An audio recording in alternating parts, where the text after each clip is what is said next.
Welcome back to the Locked On Senators POSTCAST presented by Sens Central and Martian Media. Make sure you're following the Martian on social media at Laleem's Martian. I'm at Ross Levitan. Pilsey's at Brandon Pillar1. The show is at Sens Central. We have plenty to discuss on the show tomorrow as we turn our attention to a homestand that has become even more important than it maybe already was. We know home openers have the juices flowing, but they have to keep that energy going into the rest of the week.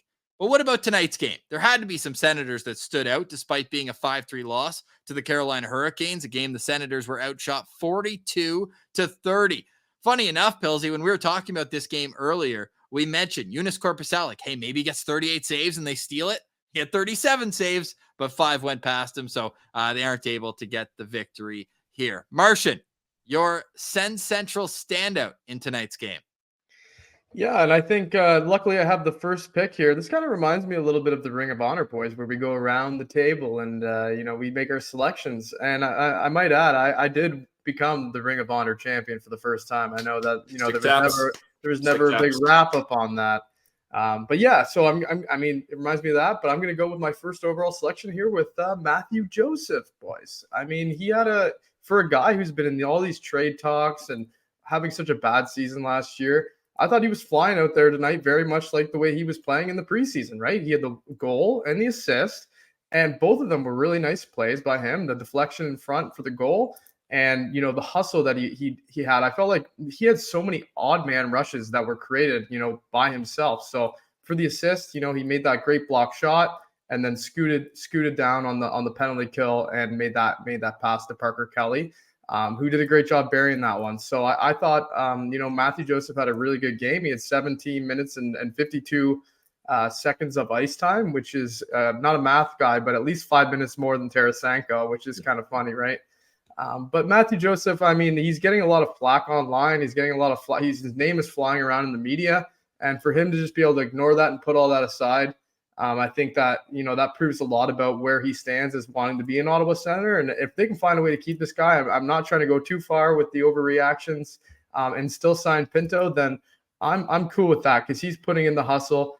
And at the same time, too, I love the little bit of feistiness he showed with Tony DeAngelo on the sideboards there towards the end of the game, too. So Mathieu Joseph is my standout for tonight's game.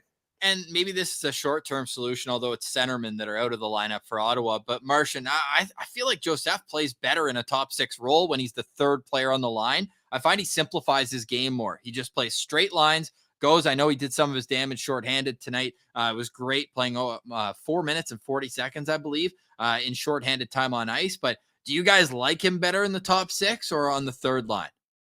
Well, I mean, he certainly played better than Tarasenko, and I thought Kubalik had an all right game, but he had that one chance right in front, that one-timer. He was wide open. Yeah, that's one you like to bury in your debut as a Senator, but I like it, Ross. And the thing is, he provides some speed on that line, which I think they really need. So Batherson's got some speed as well, but Joseph, he can really put the burners on, and he showed that in this game. So for now, I like Joseph there. Yeah, he's fine as he should be the first guy who goes up and down, I think, in the lineup. But ideally, he's your third line winger, right? And I think even once they get Norris and Pinto hopefully back, hopefully at the same time, that'll be a huge boost. That third line is going to look a lot like a lot of teams' second line. You're going to have someone like, I don't know if it's going to be Kubalik, but you're going to have Pinto as the centerman. So those are going to be, 3 good lines up front. And Mathieu Joseph should be able to produce and play that same style with anyone basically in that top 9, I feel like. So it's good. It's good to have a guy like that. He's very versatile, right? And that penalty kill action is solid too. Sens went 5 for 6, shorthanded with a penalty kill goal. So might be leading the league. We might be leading the league in penalty kill right now. Yeah, I know we're dead last in power play. Well, the Canes are looking pretty good right now, Martian.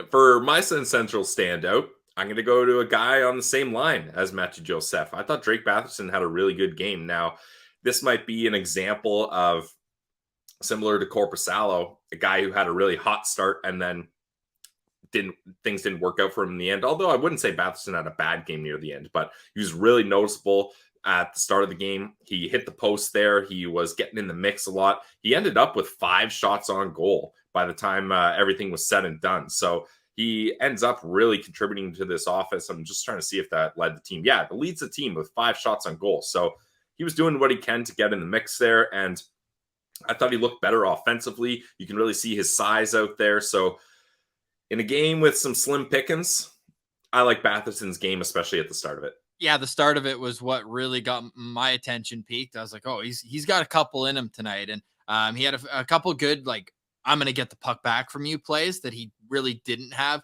in a lot of last season. I liked that from him. And I hope that that's a sign of things to come, because if he's playing heavy in the neutral zone, especially when there's a turnover and he can just, make it go the other way once again, that's when he's going to be at his best for the Sens this year.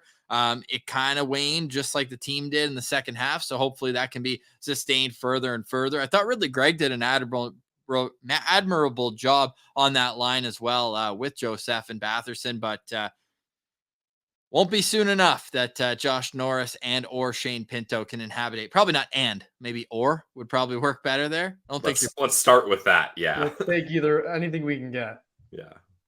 Boys, Pillsy talks about slim pickings. Well, now I have the third Sens Central standout. I have no idea who you would pick. I'm going with Parker Kelly. I love that. Yes, right? And we've been harsh on Parker Kelly throughout the offseason and training camp. What's he going to do to be a pest out there? Today, he was mixing it up, but that wasn't where he made his hay. He was unreal. That goal was a goal scorer's goal. Gets a perfect pass, no hesitation, rips it on net. And I didn't see any immediate reaction. I didn't see the net move. I was like, did he rip that into the mesh? Where did that go? And then he sallied. So I was like, okay, here we go. Nice Sally too. Like a guy who's done it several times. Like he was ready to do it. Like he had it planned, He just got down on one knee. Yeah. I was thinking the opposite on that one, Martian. I was thinking that's a guy that hasn't scored in a while. Like he's got a lot of pent up Selly energy there. I think he hadn't scored a goal in 30 games. I feel like I always do this, but I want to tip my hat more to Joseph on that play. Like you get the block shot at the blue line and then you hustle down there, you beat out the defenseman. And then one thing, I know this is your Parker Kelly standout, Ross, so I'm focusing more on Joseph. But one thing I like about Joseph is he seems a lot more patient than he was in years past. Like he was so quick to get the puck off his stick in last year, whereas this year he waits, he hits that perfect pass, and then, hey, Kelly gets the job done. Like, sure, that's your point blank, you against the goalie, but Anderson was hot and you still had to beat him, and that's a nice shot by Parker Kelly. So definitely a good start to the season for number 27. And I mean, those were your two top penalty killers up front. It was Joseph playing 4 minutes and 40 seconds. It was Parker Kelly playing 4 minutes and 19 seconds. And contrary to what we saw in practice, maybe it was because he was with the second power play unit while they were practicing, but Jake Sanderson was out there on the PK with Travis Hamonic. Unfortunately, he and Hamonic were way high on, I believe, the Tarasenko goal. No, it was the Bunting goal because he walked out of the corner. Yeah. On both those goals, there was no Senators defenseman even in sight. Was it not Hamonic and Brandstrom for that goal? I only remember seeing it once, so I don't know, but I'm pretty sure it was the two of them. Oh, yeah, I could be wrong. I've been wrong before. Marcy. Yeah, on that one, I believe it was Brandstrom and Hamonic that were out there for that, and they both kind of floated up into the slot. If I didn't, no, it was Sandy. It was. Okay, my mistake. Sorry, Ross. Joe Bell and Bae-Ali. Oh, my first mispronunciation of the season. Heck yeah. Here we go. But hey, Sandy had a great game. Out of the D-core, he was probably the best. And if we're going to go kind of the other way from standouts, boys, overreaction time, Shabbat and Chikrin were not good tonight. And it wasn't just the -3 for Chikrin, the -2 for Shabbat. They did not look that comfortable together. No, it all, for me, it all just goes right back to Shabbat having to play the right side. And you saw it on one of those goals where he just couldn't make an easy outlet pass. Yeah. He just kind of flubbed one up the boards on his backhand. And that's the thing I've always been saying. You force him to his backhand, it makes him making that play almost impossible. So that's what happened there. And then Timmy got it on the wall and he kind of chopped one up a little bit and he turned it over. And sure enough, it ends up in the back of the net. That's the kind of stuff that they need to completely get rid of. Because that's to me, to bring it back to goal, that's a double bogey. That's you're not going to, come back from that almost. It makes your game's going to be worse every time if you're doing that. So Yeah, you can't be making those kind of mistakes. But as far as the chemistry of those two guys goes, I don't know if you want to just give it time and hope they work it out, but I don't think we've seen enough of it yet, I guess is what I'm saying. I feel, unfortunately, hopefully we don't end up seeing more of the same of this kind of thing, because that'll just lead to more losses. But yeah, like I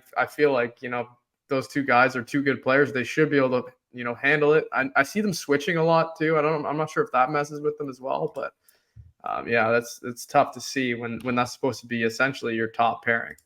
No, I'm with you, Martian. You got to give him more time, but the decision to have Shabbat on the right side just boggles my mind. Like I just can't understand it. Especially Chicken was acquired, and the big hype around him was that he can play the right side. And like we saw, how many times last year did Shabbat make terrible turnovers trying to transition the puck up the ice in his own end? So why then would you make things more difficult on him and put him on his offside? Like, maybe this is just one of those things that just grinds my gears more than usual, and I need to calm down on it. But that really frustrates me, and I hope this experiment doesn't last too long. It really upsets you, right, Pilsy? It grinds my gears big time. Yeah. If you're looking up at the screen right now, these bars, I don't really understand it. I'm not going to pretend to be an expert on it, but if it's more on the right, it's good. If it's more on the left, it's not great. So it just it's another tool to use where you're sorted out, and it kind of follows the eye test. I mean, two of our standouts are of the top three in this game, and then Pilsy, it looks like a lot of defensive minus for Drake Batherson while still having some offense in there. Show me this from the first. Who makes these again, Ross? Because these are good. Like I always find that it does kind of line up with what I see as well, which is kind of nice. It is, and I should give it. It's Hockey Stat Cards. You can follow them on Twitter at Hockey Stat Cards. Yeah, I see those around. I like that. Yeah, it's very nice tool. So credit to them. Really appreciate them for putting those out for every game. So it's got to be automated, right?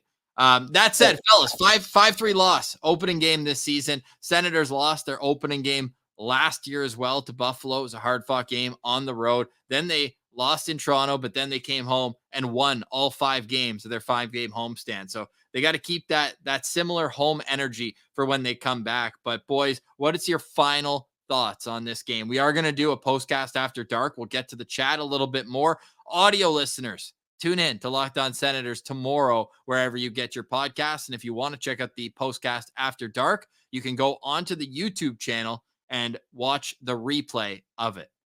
All right. With that, Martian, your overwhelming thoughts going into tomorrow. Yeah, it's just don't overreact to it, I guess, is what I'm going to go with here. I feel like, it was a tough matchup on the road, first game of the year. You're missing your 2 top centermen. The goaltending kind of fell apart at the end. I mean, let's just give it a little bit of a wash here. We're going to win on Saturday, and then hopefully on Sunday too, and then they'll be back up there 2-1 after 3. That's fine.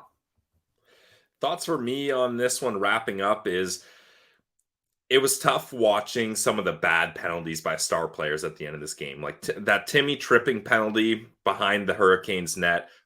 Now, mind you, a lot of these are probably because they're just gassed. Like that's a lazy play where if he has full tank, he's probably not doing that. And then Brady with the cross-checking penalty on Pesce at the end. Like there's no reason for that. That's frustration. So my kind of wrapping thoughts is going to be, if you're getting down and you're getting tired, you can't be taking dumb penalties like that. That's something they're going to have to contain here, and they're going to have to hold their frustrations in.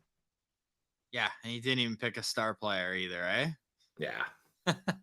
Some old habits just die hard. Like the Senators losing to open the season, unfortunately. But we're keeping the faith around here. Pilsy and I were kind of expecting a loss here tonight. You're in Carolina. It's a tough environment. It was a fun game, man. They battled back. Like they could have rolled over and died the first time they went down 2 goals, but bang, bang, and they were right back in it until the third. And then they just got outclassed. So they're not there yet. If there is such thing as having a measuring stick game this early in the season, which I'm unsure if that is real, they aren't there yet with the Carolinas in the top tiers. But are they up there with the Philadelphias of the world? They better be. And that's the next opponent who's coming to Ottawa, 1 p.m. Eastern on Saturday. Okay, stick around for the postcast after dark. But for now, we say goodbye for Brandon Pillar and the Martian. I'm Ross Levitan. This has been the first of 82 plus postcasts this season. from the Locked On Senators podcast. It's also brought to you by the Glebe Central Pub. Check them out, 779 Bank Street. Make sure you let them know Locked On Senators sent you, and click the link below in the bio, GlebeCentralPub.com, and you will be taken where you can get on the Sens Shuttle for select games throughout the season.